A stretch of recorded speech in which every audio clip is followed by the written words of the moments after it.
Męskie pomysły realizuję bardzo rzadko i nawet prawdę mówiąc nie wiem z jakiego powodu. A dziś pudełko zarówno dla Jasia, jak i dla Jana, dla Piotra i dla Piotrusia.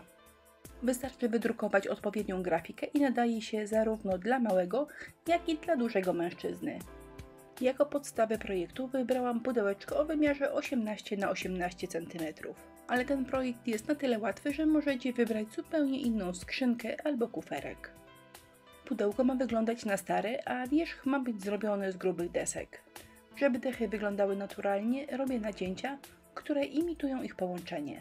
Różnego rodzaju uszkodzenia dodają prawdziwości naszej pracy, więc w niektórych miejscach wycinam kawałki drewna i te braki będą się prezentowały na końcu naprawdę dobrze.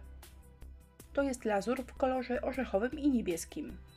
Lazur to rodzaj farby imitującej bejce. Podobnie jak bejca, pięknie wyciąga rysunek drewna, ale gdy zaschnie, to już nie brudzi ani rąk, ani kolejnych warstw farby, które na to nałożymy. A jeżeli chcemy uzyskać ciemniejszy kolor, to wystarczy nałożyć kolejną warstwę lazuru. Po wyschnięciu pudełko dokładnie wyszorowałam papierem ściernym i teraz już mogę bielić. Potrzebny mi będzie pędzel ze Szczeciny, farba akrylowa, woda i ręcznik papierowy. Bielenie jest proste. Polega w tym wypadku na malowaniu powierzchni białą rozwodnioną farbą, a następnie wycieranie tego ręcznikiem papierowym. Czynność tą powtarzam kilkukrotnie, aż bielenie będzie takie, jakie zaplanowałam. Bielenie nie jest wyłącznie zabiegiem artystycznym. Za chwilę na wieczku pudełka zrobię transfer i na jasnej powierzchni moja grafika będzie się prezentowała dużo lepiej. Pobielone pudełko prezentuje się tak. Zwróćcie uwagę, jak fajnie wyglądają uszkodzenia na jego brzegach. Za chwilę zrobię transfer, ale zanim do tego przejdę, całe pudełko polakieruję jeden raz lakierem akrylowym matowym. Pudełko schnie, a ja powiem Wam parę słów o grafice. Mój statek to czarno-biała rycina znaleziona w necie.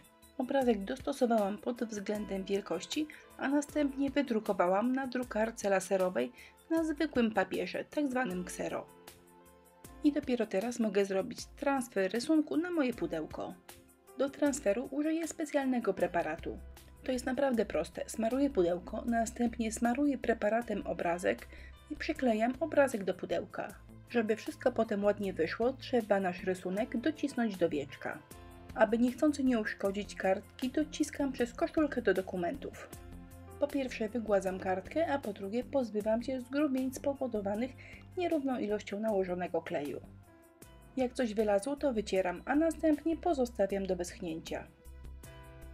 Gdy obrazek już jest suchy, mogę rozpocząć kulanie.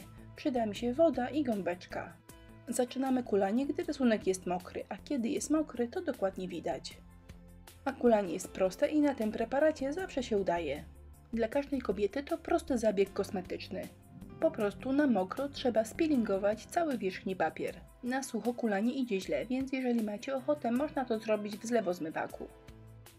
Najwięcej pracy wymagają brzegi kartki, szczególnie wtedy, gdy się jej niechcący upaprało preparatem do transferu.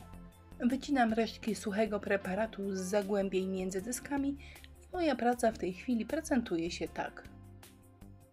Nie trzeba być jasnowidzem, żeby zobaczyć, w którym miejscu skończyła się nasza transferowana grafika. Widzicie, tutaj się kończyła moja grafika. I to jest ok, tak właśnie miało być. Oczywiście wygląda to bardzo nieestetycznie, właśnie dlatego teraz pracę trzeba kilkukrotnie zalakierować. No i w sumie mamy gotowe, takie grzeczne męskie pudełeczko.